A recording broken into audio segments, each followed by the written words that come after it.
Hi students, good morning to all of you. कैसे हैं आप लोग? आशा करता आप लोग अच्छे होंगे और आपका पढ़ाई भी अच्छा से चल रहा होगा।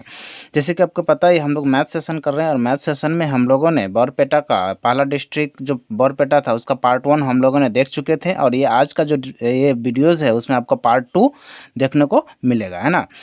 अगर आप पार्ट 1 नहीं देखे हैं तो आप पहले उसे देख लीजिए, प्लेलिस्ट में मिलेगा। और नहीं, अगर प्लेलिस्ट में नहीं भी जाना चाहते तो इस वीडियो के नीचे आपको उसका लिंक मिल जाएगा, है ना।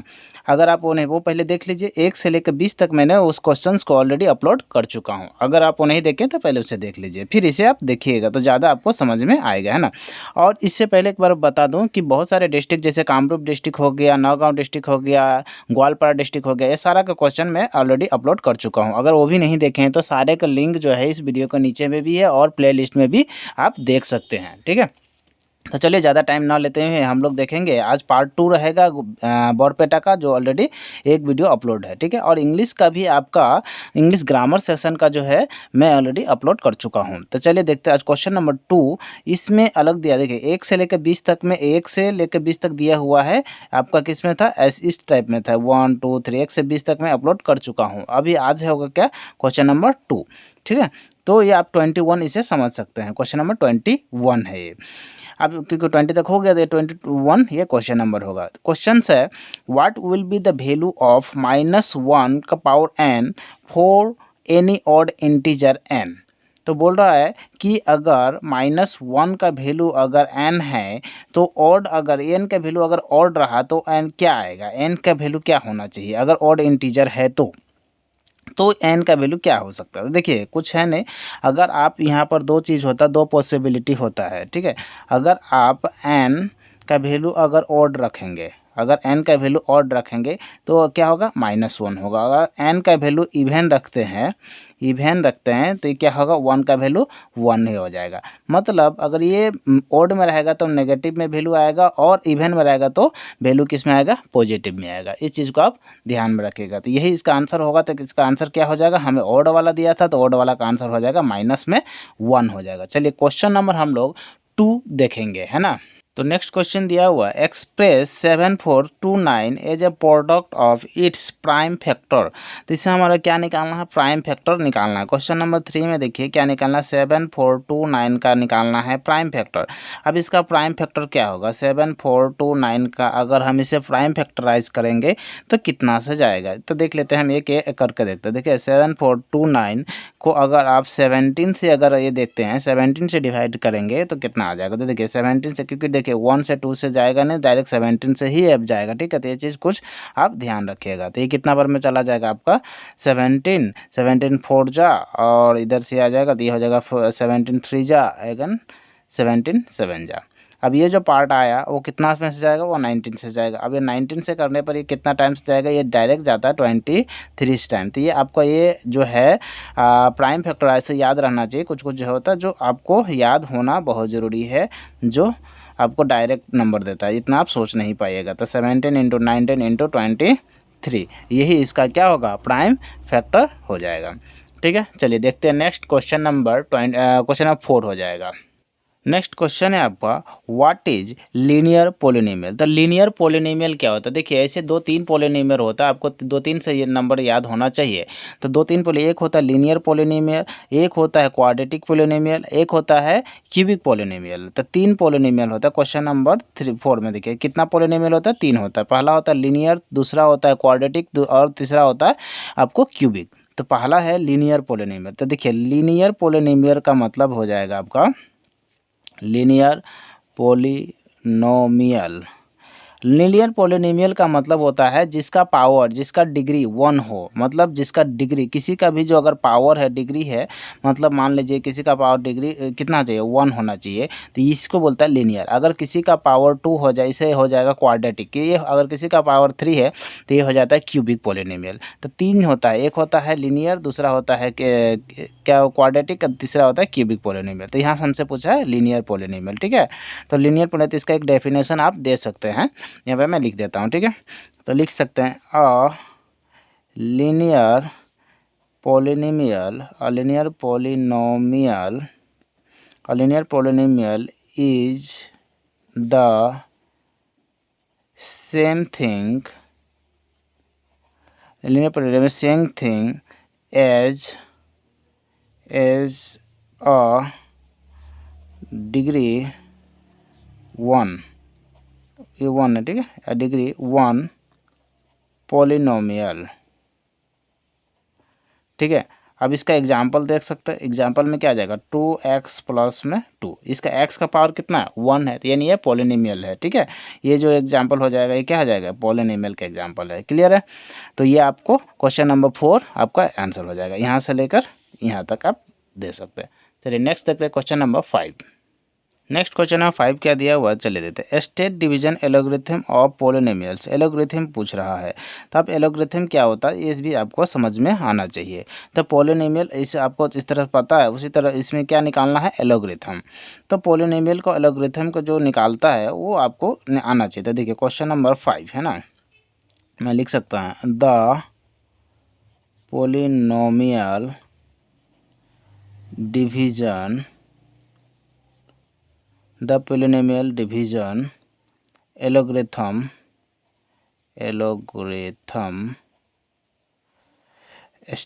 क्या हो सकता है, ये आप करा, ठीक है। तो यदि इसमें क्या लिख सकते हैं आप f(x) लिख सकते हैं, यहाँ पर क्या आ जाएगा f(x), पोलोग्राम में तो यही होता है।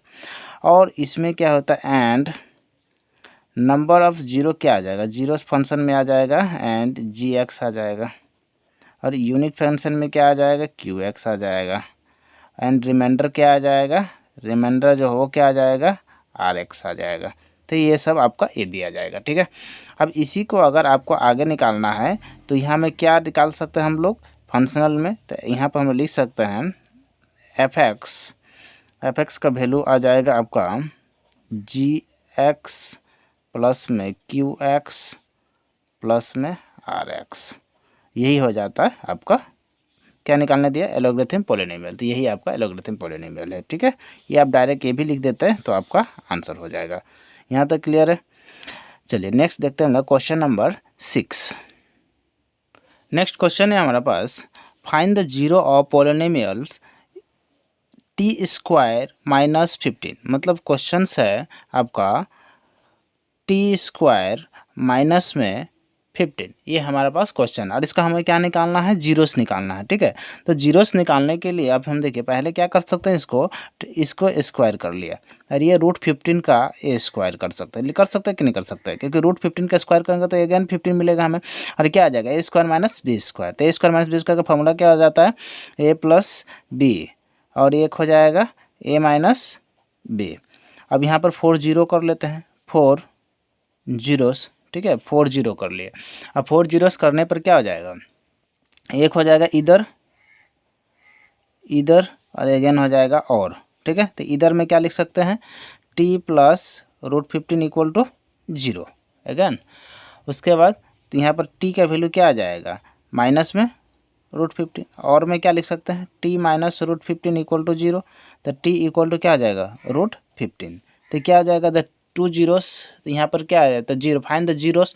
तो यहाँ पर लिख सकते हैं therefore the 2 zeros are -15 and √15, यही हमारा हो जाएगा।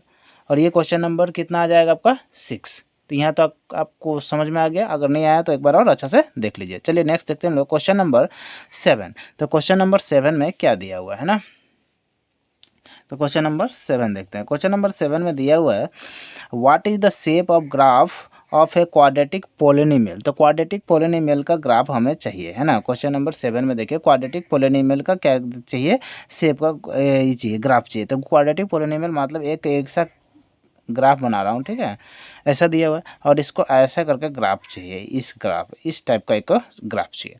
तो इसको हम लोग बोलते हैं पैराबोलिक। इसको क्या कहते हैं हम लोग पैराबोला, ऐसा लिख सकते हैं हम लोग, और यही इसका हो जाएगा आंसर, ठीक है। एक ड्राइंग बना दीजिए, यहाँ पर एक्स है, यहाँ एक्स एक्सिस, वाई, ये Y axis, answer complete.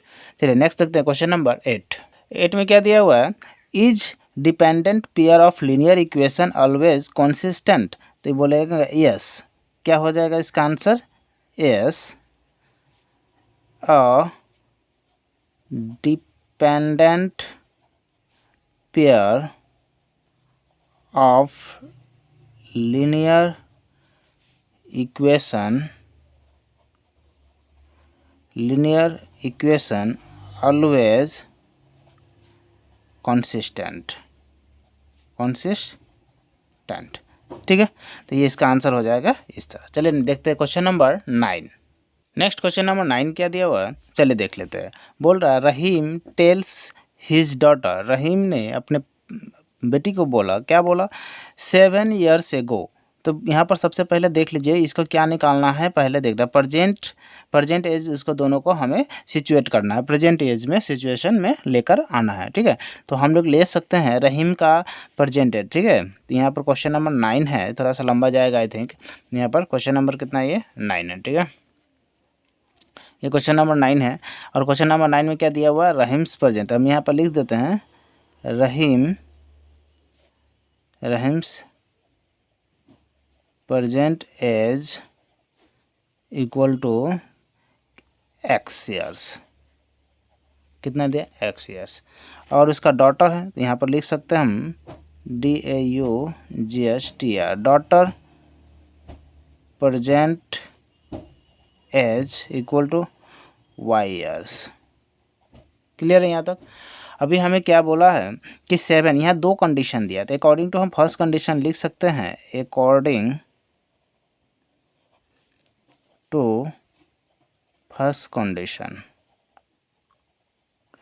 According to first condition में दिया है 7 years एगो। तो 7 years एगो में क्या बन जाएगा, तो 7 years में एगो, तो ये हो जाएगा x माइनस 7। ठीक है, 7 years एगो मीन्स x माइनस 7, और इधर में हो जाएगा y माइनस अगेन 7, क्योंकि ये टाइम का इफेक्ट दोनों में सेम पड़ेगा। और क्या बोल रहा है, 7 years एगो, यहाँ पर से I was 7 times as old you, मतलब वो अपना कितना है, 7 टाइम्स है। अगर ये 7 टाइम्स है तो ये इसमें क्या हो जाएगा, 7 से मल्टीप्लाई हो जाएगा। तो इसमें क्या मैंने कर दिया, 7 से मल्टीप्लाई कर दिया। ठीक है, अभी देखिए तो यहाँ से क्या निकल जाएगा, एक इक्वेशन मिलेगा हमें, तो x minus 7 equal to 7 y minus में 49। अगेन आगे इसको किया जाए तो इसके इस साइड आ जाएगा, तो x इधर आएगा तो माइनस 7y माइनस 7 प्लस में 49 और इक्वल टू 0। ओके, तो ये हो जाएगा x माइनस 7y और प्लस में 42 और इक्वल टू 0। ये आपका हो गया एक इक्वेशन। और ये इक्वेशन और एक इक्वेशन इधर में मैं बना देता हूँ, अकॉर्डिंग टू सेकंड, इसका नीचे में लिख सकता हूँ according to second condition equation first में, और according to second condition, according to second condition. Okay, according to second condition. अब ये देखिए क्वेश्चन हम पढ़ने जा रहे हैं। अकॉर्डिंग टू सेकंड कंडीशन में क्या बोल रहा है यहाँ पर, तो यहाँ से यहाँ तक मेरा होगा also 3 years from now. 3 years from now means अभी से 3 साल बाद। 3 साल बाद क्या हो जाएगा, अभी देखिए 3 साल बाद 3 years फ्रॉम नाउ, तो यहाँ पर हो जाएगा x प्लस में 3 और ये y प्लस में 3। ठीक है, आगे देखते हैं, x प्लस में 3 हो गया और एक हो गया क्या, y प्लस में 3। अभी और अब आगे देख लेते हैं हम लोग क्वेश्चंस में। तो 3 years from now I shall be 3 times all you, तो 3 times हो जाएगा। तो कितना टाइम्स हो रहा है, एक बार देखिए, एक इधर में हो रहा है आपको 3 times, यहाँ पर हो रहा है, यहाँ 3 times हो रहा है। ओके, इससे पहले तो कितना टाइम्स, 7 times, इसीलिए मैं 7 से मल्टीप्लाई, अभी कितना से मल्टीप्लाई करूँगा, 3 से मल्टीप्लाई करूँगा। तो इक्वल देकर मैं यहाँ 3 से मल्टीप्लाई कर देता हूँ। तो यहाँ हो जाएगा x प्लस में 3 और ये हो जाएगा 3y प्लस में 9। तो ये 3 इधर ले आया, तो x माइनस 3y प्लस में 3 माइनस में 9 इक्वल टू 0। तो देन ये क्या हो जाएगा, x माइनस 3y अब माइनस में 6 इक्वल टू 0, और ये हो जाएगा सेकंड कंडीशन। तो हमारा 2 इक्वेशन मिल गया, एक ये वाला और ये एक वाला। ये हमें 2 ही इक्वेशन निकालने दिया था, क्योंकि यही दोनों क्या होगा, हमें ग्राफ पर प्लॉट करना पड़ेगा। तो हमें ग्राफ पर प्लॉट नहीं करना, बस इक्वेशन निकाल कर दिखा देना था। तो यही हमारा आज क्या हो जाएगा, आंसर हो जाएगा। Question number 9 is completed. चलिए नेक्स्ट देखते हैं हम लोग क्वेश्चन नंबर 10। नेक्स्ट है हमारा question number 10, what is the solution of the pair equation x plus Y equal to 0 then x minus Y equal to 0। तो क्या होगा, x का वैल्यू क्या होगा, y का वैल्यू क्या होगा, निकालना है हमें। तो देखिए क्वेश्चन नंबर ये कितना है हमारे पास, 10 है। ओके, तो 10 नंबर क्वेश्चन में देखिए क्या दिया हुआ है, तो x plus Y equal to 0 और इसे हम मान लेंगे इक्वेशन फर्स्ट, और x minus Y equal to 0 और इसे हम मान लेंगे इक्वेशन सेकंड। ओके, तो हम इक्वेशन फर्स्ट को मल्टीप्लाई कर सकते हैं, यहाँ देख लेते हैं। ठीक है, इक्वेशन फर्स्ट मल्टीप्लाई बाई 1 तो क्या हो जाएगा, x plus Y equal to 0, और equation second multiply by 1 again ये हो जाएगा x minus Y equal to 0, और हम क्या कर सकते हैं, equation first minus second. Okay, तो नहीं जी प्लस कर देते, equation first plus equation second, तो ये कैंसिल हो जाएगा, तो 2x equal to 0, then x equal to क्या हो जाएगा 0/2 मीन्स x का वैल्यू 0। ओके, तो ये हमारा x का वैल्यू क्या मिल गया, 0 मिल गया। नाउ यहाँ पर हम कर सकते हैं, इसका नीचे आप लिख सकते हैं putting x equal to 0 in equation first. तो इक्वेशन फर्स्ट में क्या है, x plus Y equal to 0, X का वैल्यू कितना है 0 प्लस वाई इक्वल टू 0, तो y इक्वल टू 0। तो हमारा यहाँ से लिख सकते हैं the value of x equal to 0 and y equal to 0, और यही हमारा क्या हो जाएगा, आंसर हो जाएगा। क्लियर है इतना। चलिए नेक्स्ट देखते हैं question number 11। Next question number 11 है right the two roots of the quadratic equation. तो क्वाड्रेटिक इक्वेशन का टू रूट्स हमें निकालना है। तो देखिए क्वेश्चन नंबर 11 में क्या है, क्वाड्रेटिक इक्वेशन ax² प्लस में bx प्लस में c इक्वल टू 0। तो टू रूट्स क्या हो जाएगा, therefore the two roots of quadratic equation क्या हो जाएगा, इक्वल दे सकते हैं, और ये होता है आपका x equal to minus B plus minus root under b² minus 4ac और डिवाइडेड बाय 2a, ये होता है। अब इसका हमें क्या निकालना है, इसका हमें निकालना है 2 जीरो। तो 2 जीरोस निकालने के लिए कोई बात है नहीं, 4 जीरोस करके हम लोग निकाल सकते हैं इधर और करके, एक प्लस में आ जाएगा एक माइनस में आ जाएगा। तो यहाँ पर देखिए इधर कर लेते हैं, तो x का इक्वल हो जाएगा माइनस, और एक बार प्लस में ले लेते हैं b² minus 4ac bye 2a, और एक बार और में ले लेते हैं। तो इस बार माइनस में, ये प्लस में ले लेते, इस बार माइनस में लेना पड़ेगा, माइनस ये भी माइनस b² माइनस 4ac और डिवाइडेड बाय 2a, और यही आपका क्या हो जाएगा, आंसर हो जाएगा। ठीक है, तो चलिए नेक्स्ट चलते हैं हम लोग क्वेश्चन नंबर 12 पर, है ना। यहाँ तक आपको समझ में आ गया होगा। क्वेश्चन नंबर 12 पर चलते हैं। नेक्स्ट है क्वेश्चन नंबर 12। ठीक है, तो क्वेश्चन नंबर 12 क्या होगा, चलिए देख लेते हैं। Question number 12, determine the nature of roots of quadratic equation. तो नेचर ऑफ रूट्स निकालना है और भी डिटरमाइन करना है। ठीक है, तो डिस्क्रिमिनेंट जिसको बोलते हैं, तो इसका नेचर ऑफ रूट्स क्या होगा, तो क्या होगा देखिए 2x² माइनस 3x प्लस में 5 इक्वल टू 0। तो यहाँ पर हम लोग हेयर में लिख सकते हैं, here a equal to 2, b equal to minus 3 and c equal to 5। ठीक है, तो हम और भी क्या कर सकते हैं, ये इतना अपने निकल गया। अब हम लोग डिटरमाइन कर सकते हैं कि डिटरमाइन में क्या हो जाएगा, और डिटरमाइन द रूट्स भी निकालना है कि ये कौन सा रूट्स है, तो दोनों ही ये भी हमें निकालना है। ठीक है, तो ये भी हम लोग निकाल लेंगे। ये होता है आपको d equal to b² minus में 4ac, ये आपका होता है। तो b² माइनस 4ac, तो b का वैल्यू कितना दिया हुआ भाई, माइनस में 3 का स्क्वायर माइनस 4, a का वैल्यू है 2 और c का वैल्यू है 5। तो माइनस 3 का तो ये हो 9 और 5 का 20, 2 40, ये हो गया 40, और ये हो गया आपका माइनस में 31। और ये क्या है, ये 0 से छोटा है। ओके, ये लेस देन 0 है। तो इसका जब भी ये कौन सा रूट्स हो जाएगा, तो 0 से जब छोटा होता है तो ये नो रियल रूट्स होता है, ये रियल रूट्स नहीं। अगर 0 से बड़ा होता है या फिर 0 का इक्वल होता है तो वो रियल रूट्स होता है। तो यहाँ पर लिख सकते हैं there are no real roots. ठीक है, देयर आर नोट्स व्हेन, ये कंडीशन है व्हेन b² माइनस 4ac अगर ये ग्रेटर देन 0 हो जाए, तो ये ही कंडीशन है नो रियल रूट्स का। 3 रूट्स हो, 3 कंडीशन है इसका। देखिए 3 कंडीशन है, ये तीनों कंडीशन आपको याद होना ज़रूरी है। ठीक है, मैं तीनों कंडीशन लिख देता हूँ। अगर नो रियल रूट्स है तो यहाँ पर सबसे पहले होता है 2 इक्वल रूट्स, तो ये 3 हमारा रियल रूट्स मिलेगा। तो देखिए पहला है 2 equal roots, and real roots, मतलब दो इक्वल होना चाहिए और रियल भी होना चाहिए। तो क्या इसका कंडीशन होता है, B square minus 4ac equal to 0।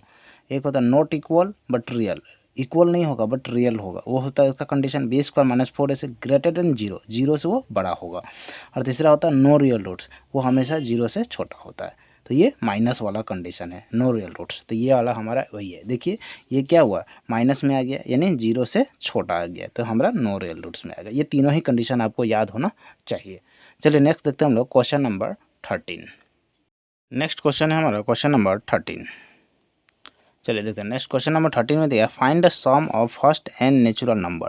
तो फर्स्ट एन नेचुरल नंबर क्या हो सकता है ना, उसका सम निकालना है। तो एन नेचुरल नंबर होता है क्या हमारे पास, पहले वो देख लेते हैं। देखिए नेचुरल नंबर, नेचुरल नंबर में आ जाएगा, देखिए 1 2 3 4 5 6 dot dot dot dot dot dot dot, मतलब आते रहेगा, वो है हमारा नेचुरल नंबर। तो इसका देखिए फर्स्ट टर्म क्या आ जाएगा, तो यहाँ में फर्स्ट टर्म हो जाएगा आपको, मान लेते हैं फर्स्ट टर्म a1 का वैल्यू 1 हो जाएगा। a2 क्या हो जाएगा, सेकंड टर्म क्या हो जाएगा, सेकंड टर्म होगा 2 हो जाएगा। अगर हम डी निकालने चाहते क्या हो जाता है, a2 माइनस a1 मतलब 2 माइनस 1 इक्वल टू 1, ये हमारा हो जाएगा। लास्ट टर्म तो हमें पता ही नहीं है ना, तो इसका क्या हो जाएगा फॉर्मूला हमें नहीं पता। चलिए देखते हैं नेक्स्ट हम इस पर वैल्यू निकाल करते हैं। एस एन का फार्मूला निकालते हैं। एस एन का फार्मूला होता है n/2 2a plus n minus 1 into D, ये हमारा फार्मूला होता है। तो n का वैल्यू हमें तो पता ही नहीं है, तो n का वैल्यू n ही रखते हैं, 2 का 2a का वैल्यू कितना है 1 है, प्लस n नहीं पता, d का वैल्यू 1 है, ठीक है, ये हमें पता चल गया।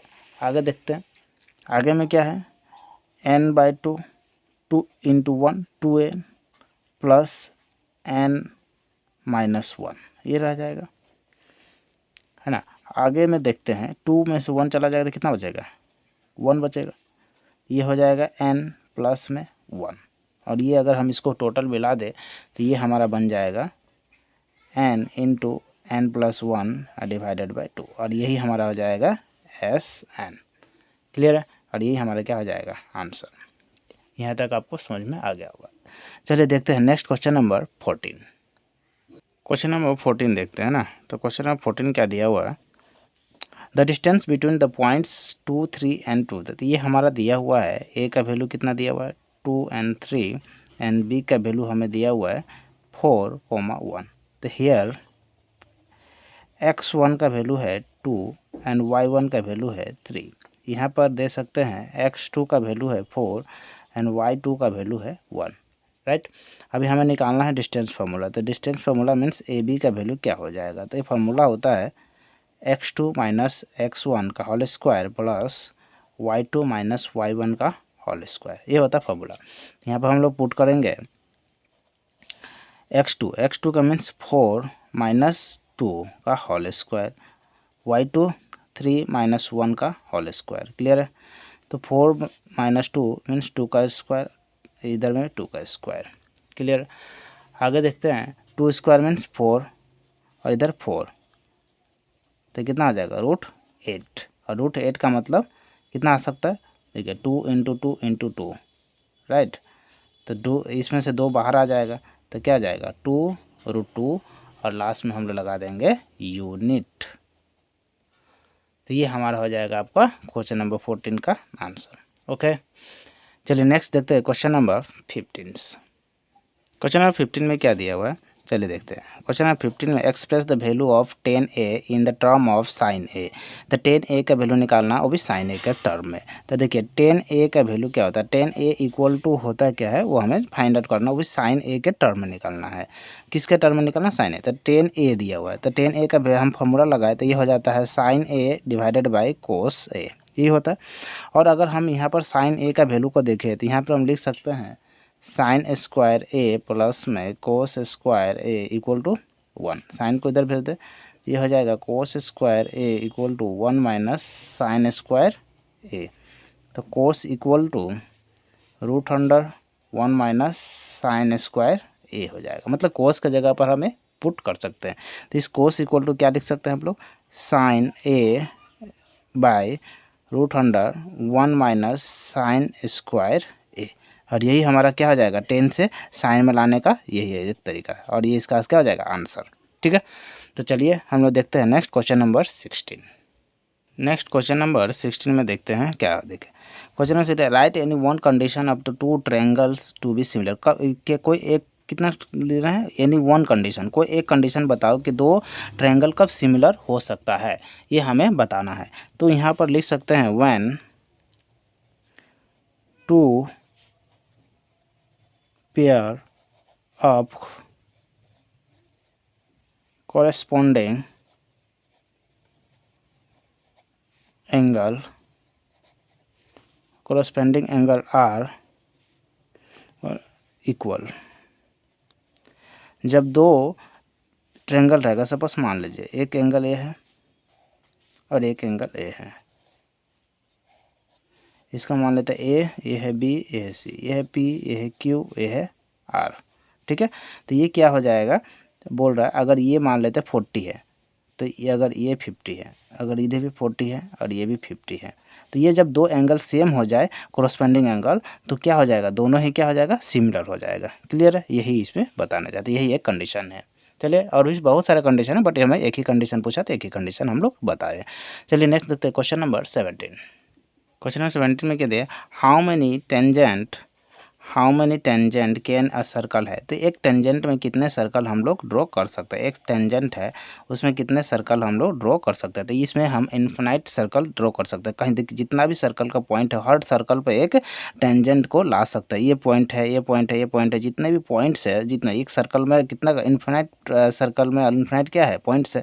तो हम लोग इन्फिनाइट क्या कर सकते हैं, उसको यहाँ से एक टेंजेंट, यहाँ से एक टेंजेंट, एक एंडेट, कितना इन्फिनाइट कर सकते हैं। बट इसमें पैरेलल रहता तो ये ओनली 2 होता। ठीक है, यहाँ पैरेलल नहीं दिया है, इसीलिए इसका आंसर हो जाएगा इनफाइनाइट। ठीक है। चलिए नेक्स्ट देखते हैं क्वेश्चन नंबर 18। क्वेश्चन नंबर 18 में क्या दिया हुआ है, what will be the area of sector of angle P. तो एंगल देखिए यहाँ पर दिया क्वेश्चन नंबर 18 में अगर देखें तो एंगल जो दिया हुआ है, एंगल का मीन्स थीटा का वैल्यू वो दिया हुआ पी, एंड रेडियस कितना दिया हुआ, रेडियस मीन्स आर का वैल्यू जो दिया वो भी आर ही यूनिट दिया है, यूनिट। ठीक है।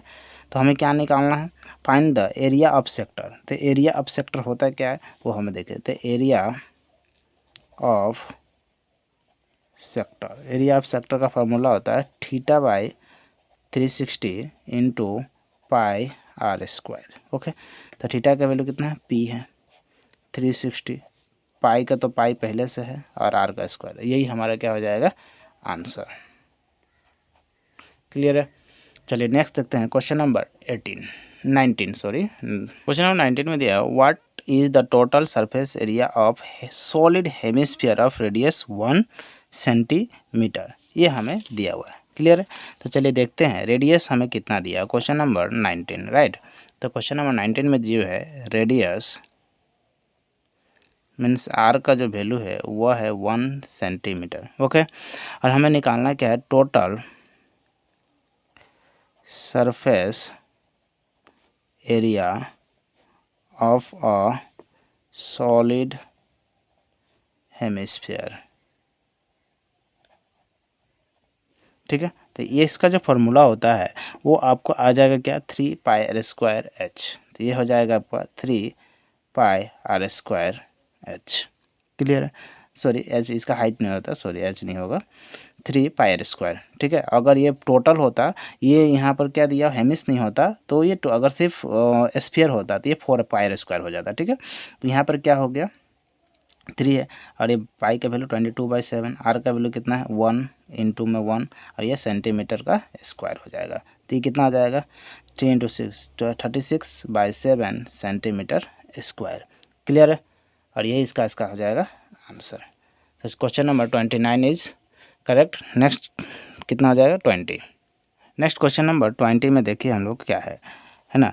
तो question number 20, what is the relation among mean, median and mode. क्या है रिलेशन बिटवीन, क्या है तीनों में। तो ये होता है आपका 3 मीडियन इक्वल टू क्या होता है, 3 median equal to mode plus 2 mean. यही इसका क्या है, रिलेशन है। इस पर क्वेश्चन भी पूछा जाता है। ठीक है। तो ये आपको ये रिलेशन याद होना चाहिए। चलिए नेक्स्ट देखते हैं क्वेश्चन नंबर 21। क्वेश्चन नंबर 21 देखते हैं। क्वेश्चन नंबर 21 में क्या दिया हुआ है, सिग्मा F1 इंटू x1, ये मतलब गिवन में दिया हुआ है समीशन Fi xi का वैल्यू 1860 और ये है समीशन Fi का वैल्यू दिया हुआ 30। तो हमें निकालना है क्या, मीन का वैल्यू हमें चाहिए। तो ये फार्मूला क्या होता है ये आपको जाना। तो ये होता है summation Fi divided by summation Fi xi।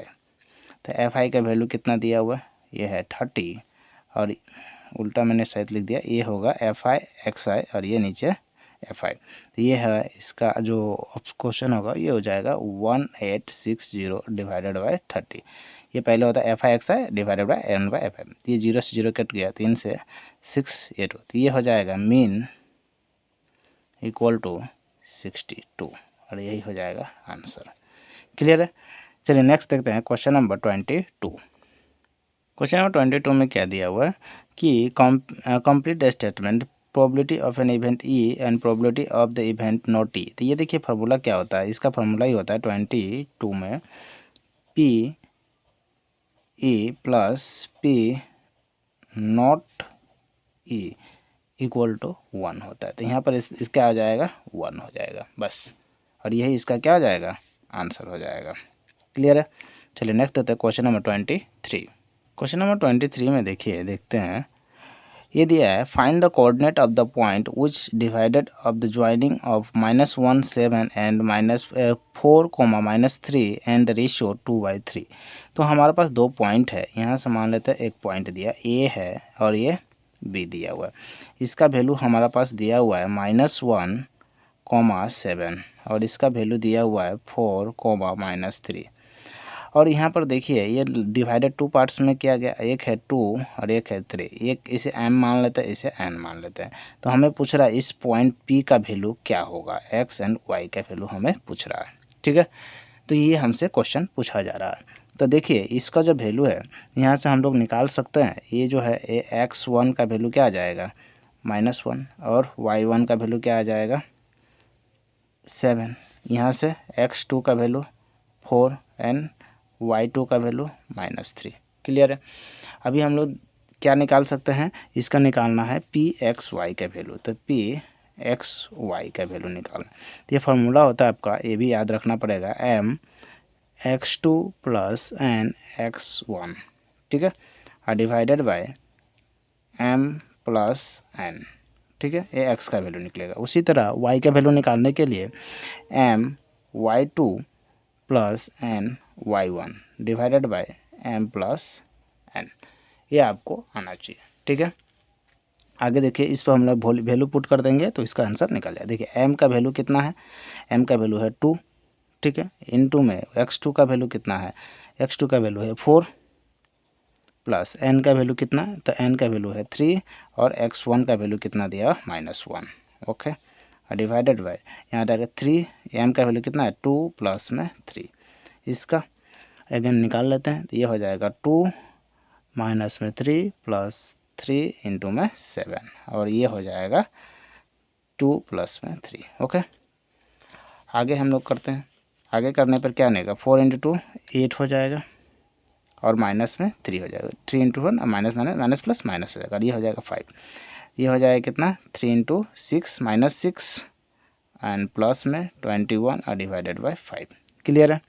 तो यहाँ पर से हमसे निकल जाएगा 5/5, इधर से निकलेगा 15/5। 5 से जाएगा 3 टाइम्स, 5 से जाएगा 1 टाइम्स। तो ये हमारा कोऑर्डिनेट जो निकलेगा 1 और 3 निकलेगा और यही हो जाएगा pxy का वैल्यू। ठीक है, तो आई थिंक आपको ये समझ में आ गया होगा।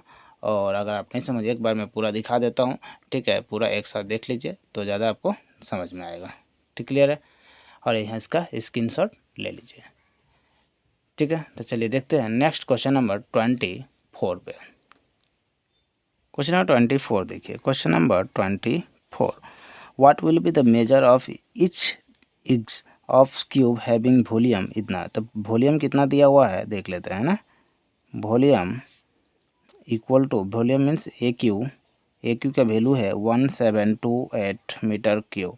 और ये जो वैल्यू होता है ये किसका क्यूब हो जाता है, ये आपको अच्छा से याद होना चाहिए कि ये 12 का क्यूब होता है। ठीक है, तो ये हो जाएगा ए क्यूब का जो वैल्यू है वो हो जाएगा 12 मीटर का क्यूब। ओके, तो ये आपको क्यूब याद होना चाहिए 15 तक एटलीस्ट। तो ए इक्वल टू कितना आ जाएगा 12 मीटर, और यही हमें निकालना था। तो क्या निकालना, find the measure of each. तो द मेजर क्या हो जाएगा, measure of each edges of a cube is 12 metre. Okay, और आपका आंसर कंप्लीट हो जाएगा। ठीक है, नेक्स्ट देखते हैं क्वेश्चन नंबर 25। नेक्स्ट है question number 20, what is the relation between cone and cylinder having equal radius and base. मतलब रेडियस भी सेम है और उसका वॉल्यूम क्या हो जाएगा, यही हमारा फॉर्मूला निकालना है। ठीक है, तो इसमें क्या निकालना है, volume of cone and volume of ये निकाल के दिखा देते हैं। ठीक है, तो जिसमें हम लोग अगर मान लेते हैं यहाँ से कुछ, अगर हम लोग कोन इसे निकाल लेते हैं कोन, और एक साइड लिख देता है सिलेंडर। क्लियर है, इसका अगर हम लोग रेडियस देखें तो रेडियस सेम ही है ना, तो रेडियस आर का जो वैल्यू है इधर 1 रख लेता है, इसका भी 1 हो जाएगा, दोनों का रेशियो सेम है। उसके बाद जो है हाइट एच इसका भी 1 है और इसका भी 1, क्योंकि हाइट भी सेम है और रेडियस भी सेम है, तो दोनों का वैल्यू मैंने इक्वल रख लिया। क्लियर है यहाँ तक। उसके बाद क्या बोल रहा है, उसका इक्वल है, तो उसका दोनों का क्या निकालना है हमको, आयतन मतलब वॉल्यूम निकालना। तो volume of cone and volume of ये क्या रेशियो निकाल देना। तो इसका देख लेते हैं वॉल्यूम, है ना। तो वॉल्यूम क्या होता है इसका वॉल्यूम होता है कोन का 1/3 पाई आर स्क्वायर। ठीक है, एच, और इसका होता है पाई आर स्क्वायर एच। यहाँ से देखिए पाई का वैल्यू कट जाएगा और यहाँ से 1/3 आर का वैल्यू कितना है 1 है, तो 1 का स्क्वायर यहाँ 1 हो जाएगा, और यहाँ पर 1 का स्क्वायर इंटू 1 हो जाएगा। तो यहाँ से देख सकते हैं हम लोग क्या आ जाएगा 1/3, और इधर में 1, 3 को उस साइड भेज दे तो क्या आ जाएगा 1:3, और यही क्या हो जाएगा रेशियो हो जाएगा 1:3 का रेशियो। क्लियर है यहाँ तक। चलिए नेक्स्ट देखते हैं हम लोग क्वेश्चन नंबर 26। क्वेश्चन नंबर 26 में क्या है, what is the probability of impossible event. तो देखिए इम्पॉसिबल इवेंट में क्या होता है, अगर 2 इवेंट होगा इम्पॉसिबल इवेंट, ये 0 होता है। क्या होता है 0। एक होता है श्योर इवेंट या फिर सर्टेन इवेंट। ठीक है, सर्टेन इवेंट, दोनों में से कुछ भी आ जाए तो इसका होता है 1। क्लियर है, तो ये दोनों ही ऐसे, अब ये या तो इम्पॉसिबल इवेंट पूछे या श्योर इवेंट पूछे या सर्टेन इवेंट पूछे, दोनों अगर ये है तो 1 है, अगर इम्पॉसिबल इवेंट है तो ये हो जाएगा 0, तो इसका क्या हो जाएगा 0। चलिए आज हम लोग इतना ही देखेंगे, आज के लिए इतना ही। अगर वीडियो अच्छा लगे तो लाइक कीजिए, सब्सक्राइब कीजिए, अपने दोस्तों को शेयर कीजिए। जय हिंद, जय भारत।